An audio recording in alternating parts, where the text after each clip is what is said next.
এই দইয়ের হাঁড়িটা না হলেও আমি ৫ থেকে ৬ মাস হয়েছে রেখে দিয়েছিলাম। যখন এটা আর কি দেখেছিলাম, তো ভেবেছিলাম যে এই দইয়ের হাঁড়িটা পেইন্টিং করব। তো তারপরে আর করা হয় নাই। তো দেখলেন কি অবস্থা। এটাকে মোটামুটি ওভারনাইট আমি পানিতে ভিজিয়ে রেখেছিলাম। পরে ৩-৪ দিন ধরে শুকিয়ে একদম এমন একেবারে শুকানোর পরে এখানে নিলাম আমি পেইন্ট করার জন্য। আর আমার কোনো ডিজাইন মাথার ভিতর ছিল না যে কোনটা কি করব। আর কি রং নিয়ে কাজে বসার পর তখন যেমনটা ভেবেছি ঠিক তেমন করে আর কি করেছি। এখানে প্রথমেই আমি একটু হোয়াইট কালার দিয়ে নিচ্ছিলাম। আমার কাছে কোনো বেস কোট ছিল না, এজন্য আমি ডিরেক্ট রংটাই অ্যাপ্লাই করেছি।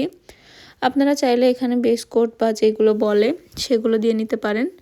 আমি এখানে হোয়াইট কালার ভিতরেও দিয়েছি। আমার ইচ্ছা আছে এটার ভিতরে একটা গাছ আমি আর কি রাখবো, ইনডোর প্লান্ট।